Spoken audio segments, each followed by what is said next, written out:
Good morning everyone, welcome to knowledge account. আমি কুন্তল মাহিন্দার তোমাদের সাথে 29 অগস্ট 2024 এর ডেলি কারেন্ট অ্যাফেয়ার্স নিয়ে ডিসকাস করব উইথ স্ট্র্যাটেজিকে। তোমাদের আপকামিং স্যাটারডেতে অর্থাৎ 24 অগস্ট ডাব্লিউবিপির ফুল লেন্থ মক টেস্ট হবে, all Bengal free mock test, যেটা হবে তোমাদের নলেজ অ্যাকাউন্ট অফিসিয়াল অ্যাপে। অ্যাপটা যাদের কাছে নেই ডাউনলোড করে রাখো, আর টেলিগ্রামে যুক্ত হয়ে থেকো। আমি তোমাদের ওখানে গাইড করে দেবো কিভাবে কি মক টেস্ট দেবে না দেবে, কেমন। আর মিসলেনিয়াসেরও তোমাদের মক টেস্ট হবে, আমি টেলিগ্রামেই জানিয়ে দেবো। আজকে সন্ধ্যাবেলা 7টা থেকে পিএসসি মিসলেনিয়াসের একটা ম্যারাথন ক্লাস রয়েছে।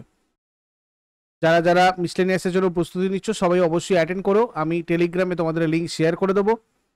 অলরেডি এটা শিডিউল করা আছে, তোমরা ওখান থেকে গিয়ে রিমাইন্ড মি করে নাও। রিমাইন্ড মি করে নিলে তোমাদের কাছে ঠিকঠাক সময় নোটিফিকেশনও চলে যাবে, কেমন। আর ইবুকটা তোমরা বলতে পারো মিসলেনিয়াসের জন্য খুবই গুরুত্বপূর্ণ। 68টা তোমাদের স্ট্র্যাটেজিকের পুরো তালিকা এখানে দেওয়া আছে, তার সাথে সাথে জানুয়ারি থেকে July important current affairs questions with স্ট্র্যাটেজিকে এখানে দেওয়া আছে, যেটা তোমরা ইবুকে গিয়ে কারেন্ট অ্যাফেয়ার্স থেকে গেলেই এটা পেয়ে যাবে। ওখান থেকে কালেক্ট করে নাও A4 সাইজের এই পিডিএফটা। পাসওয়ার্ড হিসেবে নিজেদের মোবাইল নাম্বারটাকে ইউজ করবে। চলো, ফার্স্ট কোয়েশ্চেন আজকে কি আছে। জয়া বর্মা সিনহার অবসর গ্রহণের পর রেলওয়ে বোর্ড এর চেয়ারম্যান আর প্রধান নির্বাহী কর্মকর্তা মানে চিফ এক্সিকিউটিভ অফিসার মানে সিইও হিসাবে কে নিযুক্ত হয়েছেন?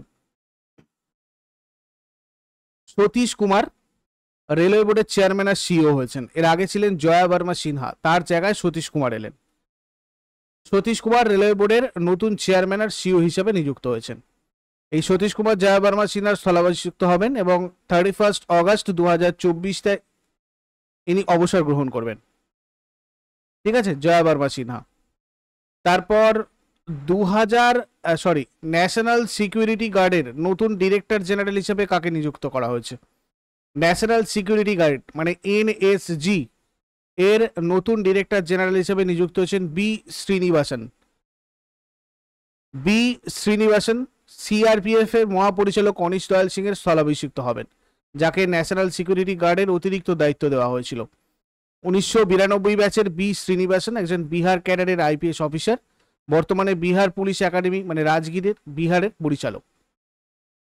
ন্যাশনাল সিকিউরিটি গার্ড সাধারণত ব্ল্যাক ক্যাটস নামে পরিচিত। স্বরাষ্ট্র মন্ত্রণালয়ের অধীনে ভারতের একটা সন্ত্রাস বিরোধী ইউনিট এটা। এনএসজি ভারত সরকারের 7টা কেন্দ্রীয় সশস্ত্র পুলিশ বাহিনীর মধ্যে একটা। এই এনএসজি ব্রিটিশ সেনাবাহিনীর বিশেষ ইউনিট স্পেশাল এয়ার সার্ভিস এবং জার্মান বিশেষ বাহিনী GSG-9 এর আদলে তৈরি করা হয়েছে। এনএসজি দুটো বাহিনী আছে, স্পেশাল অ্যাকশন গ্রুপ আর special ranger group. Special action গ্রুপে রয়েছে সেনা সদস্যরা, আর SRG-তে রয়েছে কেন্দ্রীয় সশস্ত্র পুলিশ বাহিনী আর রাজ্য পুলিশের সদস্যরা। অপারেশনাল হেডকোয়ার্টার হরিয়ানার মানেসারে রয়েছে। নীতিবাক্য কি? সর্বত্র সর্বোত্তম সুরক্ষা। নেক্সট কোয়েশ্চেনে যাবার আগে সবাইকে বলে দিই, চ্যাপ্টার ওয়াইজ সাবজেক্ট ওয়াইজ তোমাদের পিএসসি ক্লার্কশিপের প্রিলিয়ার ইন্টিগ্রেটেড ব্যাচ কোর্স তোমরা যদি জয়েন করতে চাও সেক্ষেত্রে এই নাম্বারে যোগাযোগ করে নেবে। আর ডাব্লিউবিপি কেপির সমস্ত পরীক্ষার জন্য তোমাদের ফাউন্ডেশন কোর্স পরিবর্তন ব্যাচ, যেখানে তোমাদের এখানে দুটো ব্যাচেই তোমাদের chapter wise class, PDF, mock test, PYQ এগুলো সবকটা রয়েছে। তোমাদের আরও কিছু জানার থাকলে এই নাম্বারে যোগাযোগ করে এগুলোতে জয়েন করতে পারো। এছাড়াও railway foundation batch, bullet, SSC foundation batch, Prapti, এগুলো তোমাদের চলছে বর্তমানে লাইভ। এপিফ্যানি এটাও চলছে লাইভ। আর্যভট্ট ম্যাথের ফাউন্ডেশন ব্যাচ, এপিফ্যানিটা ইংরাজির foundation batch, general science foundation batch, Paramanu অথবা জেনারেল স্টাডিজের ফাউন্ডেশন ব্যাচ, সবকটাই এখানে অ্যাভেলেবেল রয়েছে নলেজ অ্যাকাউন্ট অফিসিয়াল অ্যাপে। তোমরা এগুলোতে যদি জয়েন করতে চাও সেক্ষেত্রে এই নাম্বারে যোগাযোগ করে জয়েন করে নিতে পারো। নেক্সট কোয়েশ্চেন, আন্তর্জাতিক ক্রিকেট কাউন্সিলের চেয়ারম্যান হিসেবে কে নির্বাচিত হয়েছে? দেখো, আইসিসির চেয়ারম্যান হয়েছেন Jay Shah. Board of control for cricket in India অর্থাৎ BCCI, board of control for cricket in India secretary Jay Shah 27 August 2024 আন্তর্জাতিক ক্রিকেট কাউন্সিলের পরবর্তী স্বাধীন চেয়ার হিসেবে বিনা প্রতিদ্বন্দ্বিতায় নির্বাচিত হয়েছেন। জয় শাহ নিউজিল্যান্ডের গ্রেগ বার্কলের জায়গায় নিযুক্ত হবেন, যার মেয়াদ শেষ হবে 2024 30 নভেম্বর। ইনি হলেন পঞ্চম ভারতীয় যিনি আইসিসির প্রধান এবং 35 বছর বয়সে আইসিসির সর্বকনিষ্ঠ চেয়ারম্যান হচ্ছেন। জয় সাহু 2019 সালে বিসিসিআই সচিব নির্বাচিত হন আর 2022 সালে পুনরায় নির্বাচিত হন। জয় সাহু 2021 থেকে 24 সাল পর্যন্ত এশিয়ান ক্রিকেট কাউন্সিলের সভাপতিও নির্বাচিত হয়েছিলেন। আইসিসির প্রধান হিসাবে পঞ্চম ভারতীয় আর আইসিসির চেয়ারম্যান হওয়ার তৃতীয় ভারতীয় ইনি। 2016 সালে সভাপতির পদটা বাতিল হয় আর জগমোহন ডালমিয়াই প্রথম ভারতীয় যিনি 1997 থেকে 2000 এই সময়কালটায় আইসিসি প্রেসিডেন্ট ছিলেন। শরদ পাওয়ার 2010 থেকে 12 সাল পর্যন্ত একটা মেয়াদে আইসিসি প্রেসিডেন্ট হওয়ার দ্বিতীয় ভারতীয় ছিলেন। আর 2014 সালে প্রাক্তন বিসিসিআই সভাপতি এন শ্রীনিবাসন আইসিসির প্রথম চেয়ারম্যান হিসেবে নির্বাচিত হয়েছিলেন। শশাঙ্ক মনোহর 2015 সালে এন শ্রীনিবাসনের স্থলাভিষিক্ত হন এবং দ্বিতীয় ভারতীয় হিসেবে আইসিসির চেয়ারম্যান হিসেবে নির্বাচিত হন। মেয়াদ ছিল 2015 থেকে 20 পর্যন্ত। জয় সাহু হলেন তৃতীয় ভারতীয় যিনি আইসিসির চেয়ারম্যান আর পঞ্চম আইসিসির প্রধান। আন্তর্জাতিক ক্রিকেট কাউন্সিল এই আইসিসি যেটা, এটা হচ্ছে ক্রিকেটের বিশ্ব নিয়ন্ত্রক সংস্থা। 1909 সালে ইম্পেরিয়াল ক্রিকেট কনফারেন্স হিসাবে প্রতিষ্ঠিত হয়েছিল, কিন্তু 1965 সালে এর নাম পরিবর্তন করে আন্তর্জাতিক ক্রিকেট সম্মেলন করা হয়। তারপর 1989 সালে এটাকে বলা হয় আন্তর্জাতিক ক্রিকেট কাউন্সিল। 108টা মোট সদস্য দেশ রয়েছে। সদর দপ্তর 2005 সালে ইংল্যান্ডের লন্ডন থেকে দুবাই মানে সংযুক্ত আরব আমিরেটসে এটা স্থানান্তরিত করা হয়েছে। বর্তমানে এটা দুবাইয়ে রয়েছে। তারপরে কোন দেশ 2024 সালের অষ্টম পুরুষদের এশিয়ান হকি চ্যাম্পিয়ন্স ট্রফি আয়োজন করবে? এটা করবে আমাদের চীন। হকি ইন্ডিয়া অষ্টম পুরুষ এশিয়ান চ্যাম্পিয়ন্স ট্রফি 2024 গণপ্রজাতন্ত্রী চীনের আভ্যন্তরীণ মঙ্গোলিয়ার কুলুনবুয়ুর সিটিতে অনুষ্ঠিত হবে 17 সেপ্টেম্বর 2024-এ। ভারত হলো পুরুষদের Asian champions trophy defending champion 2023 সালে চেন্নাইতে সপ্তম সংস্করণে। আর প্যারিস অলিম্পিকের সর্বোচ্চ গোলদাতা হরমনপ্রীত সিং ভারতকে নেতৃত্ব দেবেন। এবারে ভারতীয় দলের coach Craig Fulton, Asian hockey federation, এশিয়ার হকির নিয়ন্ত্রক সংস্থা এবং আন্তর্জাতিক হকি ফেডারেশনের সাথে অনুমোদিত। এর সদস্য দেশ 31টা রয়েছে। সদর দপ্তর কুয়ালালামপুরে রয়েছে। 2011-তে প্রথম সংস্করণ হয়েছিল, ওরোজে হয়েছিল চায়নার। ভারত জিতেছিল পাকিস্তানকে হারিয়ে। 2023-এ সেভেন্থ এডিশনটা হয়েছিল ইন্ডিয়ার চেন্নাইতে, যেখানে ইন্ডিয়াই জিতেছিল মালয়েশিয়াকে হারিয়ে। আর 2024 8th এডিশনটা হবে কোথায়? কুলুনবুয়ুর সিটিতে, চায়নার। তারপরে কোন দেশ 2024 সালের আইসিসি মহিলা টি20 বিশ্বকাপ আয়োজন করবে? আইসিসি মহিলা টি20 বিশ্বকাপ এটা করবে ইউনাইটেড আরব এমিরেটস। এটা 9th এডিশন হবে এবারে 2024-এরটা। আর 2023-এর আইসিসি টি20 ওয়ার্ল্ড কাপ যদি আমরা এক নজরে দেখি, এটা হোস্ট করেছিল সাউথ আফ্রিকা। চ্যাম্পিয়ন হয়েছিল Australia, 6th title. Runner up south Africa. Player of the series হয়েছিল অস্ট্রেলিয়ার অ্যাশলে গার্ডার। সব থেকে বেশি রান দক্ষিণ আফ্রিকার লরা ওলভার্প। আর মোস্ট উইকেট ইংল্যান্ডের সোফি এক্লেস্টন। তারপরে বিশ্বের দ্বিতীয় বৃহত্তম হিরে কোথায় পাওয়া গেছে? দ্বিতীয় বৃহত্তম হিরে বতসোয়ানাতে পাওয়া গেছে। দেখো, এটা হচ্ছে সেই দ্বিতীয় বৃহত্তম হিরে। 2492 ক্যারেটের এই হীরাটা বতসোয়ানায় কানাডিয়ান ফার্ম লুকারা ডায়মন্ডের মালিকাধীন একটা খনিতে আবিষ্কৃত হয়েছে। আর বৃহত্তম যেটা হীরা সেটা হচ্ছে 3106 ক্যারেটের। 1905 সালে দক্ষিণ আফ্রিকাতে পাওয়া গিয়েছিল। কুলিনান ডায়মন্ড নামে পরিচিত। খুব ইম্পর্টেন্ট একটা জিকে, ভালো করে মনে রাখবে। তারপরে বিশ্ব জল সপ্তাহ 2024 কবে আয়োজিত হচ্ছে? বিশ্ব জল সপ্তাহ 2024 এটা 25 থেকে 29 আগস্ট হবে এবারে। ঠিক আছে। স্টকহোম ইন্টারন্যাশনাল ওয়াটার ইনস্টিটিউট 2024-এর 25 থেকে 29 আগস্ট পর্যন্ত টাইমটাকে বিশ্ব জল সপ্তাহ হিসাবে আয়োজন করছে। এটা বিশ্ব জল সমস্যাগুলোর শীর্ষস্থানীয় একটা সম্মেলন 1991 হয়েছিল, সেটাকে স্মরণ করে তখন থেকে এটা হয় প্রত্যেক বছর। তারপরে সম্প্রতি জাপানের কাছে যে টাইফুন আঘাত হেনেছিল এবং ভারী বৃষ্টিপাত আর ঝোড়ো হাওয়া সৃষ্টি করেছিল, তার নাম কি? এর নাম হচ্ছে তোমার টাইফুন সানসান। ঠিক আছে। ঘূর্ণিঝড় কি জিনিস? ক্রান্তীয় আর নিরক্ষীয় অঞ্চলে সূর্যের আলো লম্বভাবে পড়ে, আমরা জানি এই পোর্শনটায়। তো তার ফলে সেই অঞ্চলের বায়ু দ্রুত উষ্ণ হয়ে উপরের দিকে ওঠে। আর উষ্ণ হয়ে উপরের দিকে ওঠা মানে এই জায়গাটা ফাঁকা হবে, শূন্যস্থান সৃষ্টি হবে। তার ফলে পার্শ্ববর্তী অঞ্চল থেকে বায়ু ছুটে এসে সেই জায়গাটা পূর্ণ করার চেষ্টা করে। তো এই জিনিসটা যখন বারবার হয় তখনই তৈরি হয় ঘূর্ণিঝড়। এবারে এই বিভিন্ন অঞ্চলে ঘূর্ণিঝড়ের বিভিন্ন নাম রয়েছে, যেমন সাইক্লোন শব্দটা প্রথমত জেনে রাখো সাইক্লোস থেকে এসেছে, যার অর্থ হচ্ছে সাপ। এই সাইক্লোন ভারত মহাসাগর, আরব সাগর, বঙ্গোপসাগর এই জায়গাগুলোতে উৎপন্ন হয়, অর্থাৎ এই জায়গাতে যে এই ঘূর্ণিঝড় হয় তার নাম হচ্ছে সাইক্লোন।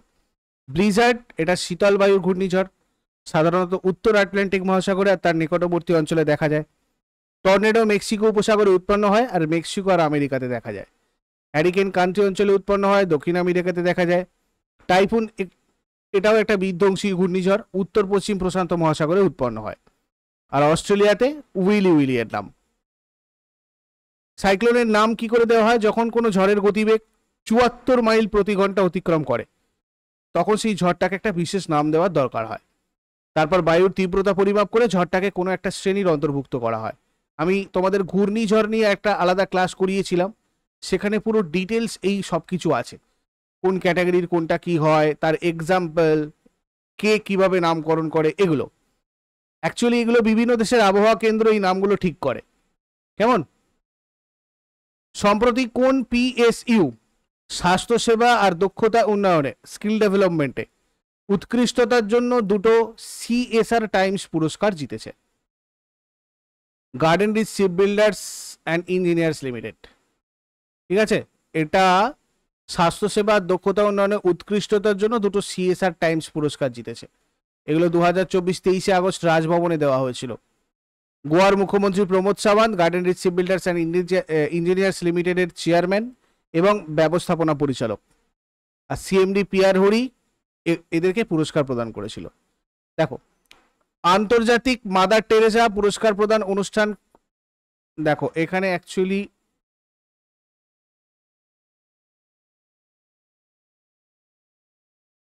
হ্যাঁ ঠিকই আছে, এখানে প্রমোদ সাওয়ান্ত, ঠিকই আছে, প্রমোদ সাওয়ান্ত সিএমডি পিয়ার হরিকে এই পুরস্কারটা প্রদান করেছিলেন, ঠিকই আছে। আচ্ছা, এখানে আমাদের দুবাই হয়ে যাবে। আন্তর্জাতিক মাদার টেরেসা পুরস্কার প্রদান অনুষ্ঠানটা হয়েছিল কোথায়? দুবাইয়ে।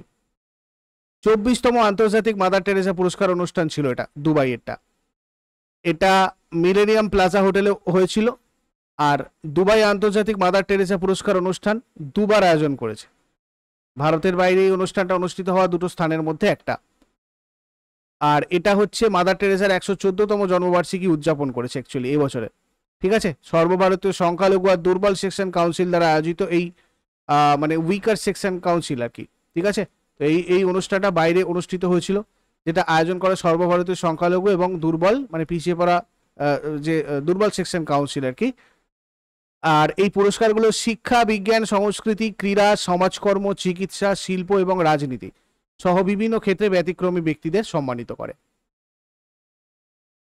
এছাড়া আরো কিছু নোটেবল অ্যাওয়ার্ডস রিসিপিয়েন্টস আমি তোমাদেরকে বলে দিই, যেমন ধরো জোয়াও বার্নার্ডো ভিয়েরা 2 মরণোত্তর পেয়েছেন পুরস্কার, সিদ্ধার্থ শ্রীবাস্তব এবং নমিত বাজরিয়া শিল্প ক্যাটাগরিতে পেয়েছে। Mohammad Mahtabur Rahman chairman NRB bank লিমিটেডের, তিনি পেয়েছেন। আর্টস থেকে ইরকা বোচেনকো পেয়েছেন। এডুকেশন থেকে এমপি রোজারিও। মুরালি পাঞ্জাব আর সুন্দরেন্দার সিং খান্ডারি সামাজিক কাজ সংযুক্ত আরব আমিরাটসের একজন ব্যক্তি, তিনি পেয়েছেন। আহমেদ আলী হাশেমি তরুণ মিউজিশিয়ান আর চাইল্ড প্রডিজি আহমেদ আল হাশেমি, এরাও কিন্তু অ্যাওয়ার্ডগুলো পেয়েছেন। এরপরে আগের দিনে হোমওয়ার্কগুলো সবাই মিলে নাও। ইদুক্কি পরিকল্পনা কোন নদীর উপর অবস্থিত? এটা হয়ে যাবে পেরিয়ার নদী। আর দিবাং দিহাং বায়োস্ফিয়ার রিজার্ভ এটা রয়েছে অরুণাচল প্রদেশ। আজকে তোমাদের জন্য প্রশ্ন থাকবে, রাজীব গান্ধী জাতীয় উদ্যান ভারতের কোন রাজ্যে অবস্থিত? আর পৃথিবীর সুন্দরতম জাতীয় উদ্যান ফ্লাওয়ার ভ্যালি এটা কোথায় অবস্থিত? শেষকালে কমেন্টে জানাও। চট করে আগের দিনের গুলো কুইক রিভাইজ করে নেব। যারা যারা লাইভে রয়েছে অ্যান্সার করার চেষ্টা করো। 28 অগস্ট 2024 কোয়েশ্চেন আমাদের কি কি ছিল? কোন রাজ্য সরকার মুখ্যমন্ত্রী সুখ শিক্ষা যোজনা চালু করেছে? হিমাচল প্রদেশ। আন্ডার 17 বিশ্ব কুস্তি চ্যাম্পিয়নশিপ 2024 ভারতীয় কুস্তিগির কতগুলো পদক জিতেছে? 10টি পদক। ন্যাসকমের নতুন চেয়ারপারসন পদে কে নিযুক্ত হলেন? সিন্ধু গঙ্গাধরন। সম্প্রতি প্রয়াত সেলিম হোস কোন দেশের প্রাক্তন প্রধানমন্ত্রী ছিলেন? লেবানন। 2024 সালের বিজ্ঞান রত্ন বিভাগে রাষ্ট্রীয় বিজ্ঞান পুরস্কার কে পেয়েছিলেন? প্রফেসর গোবিন্দ রাজন পদ্মনাভন। দলগত বিজ্ঞান পুরস্কার বিভাগে মহাকাশ বিজ্ঞান আর প্রযুক্তিতে অবদানের জন্য কোন দলকে রাষ্ট্রীয় বিজ্ঞান পুরস্কার দেওয়া হয়েছে? ISRO team. LIC housing finance কর্তৃক সশস্ত্র বাহিনীর জন্য চালু করা হোম লোন স্কিমের নাম কি? গৃহরক্ষক। টেক্সাসের গভর্নর গ্রেগ অ্যাবট কাকে অর্থনৈতিক উন্নয়ন কর্পোরেশনের চেয়ারম্যান নিযুক্ত করেছেন? অরুণ আগরওয়াল। ভারতের কোন রাজ্যে 2024 সালের আগস্ট মাসে মুরগিতে বার্ড ফ্লু দেখা গেছে? ওড়িশা। বিশ্ব গুজরাটি ভাষা দিবস কবে পালিত হয়? 24 অগস্ট। এগুলো ছিল আগের দিনের প্রশ্ন। ইউজফুল বলে মনে হলে অবশ্যই লাইক করো, কমেন্ট করে তোমাদের ফিডব্যাক জানিও। যারা নতুন রয়েছে প্রতিদিন সকাল 6টার সময় ডেলি কারেন্ট অ্যাফেয়ার্সের আপডেটের জন্য নলেজ অ্যাকাউন্টকে অবশ্যই সাবস্ক্রাইব করে বেল আইকন প্রেস করে অলে ক্লিক করে নাও। Thank you so much, take care, have a great day.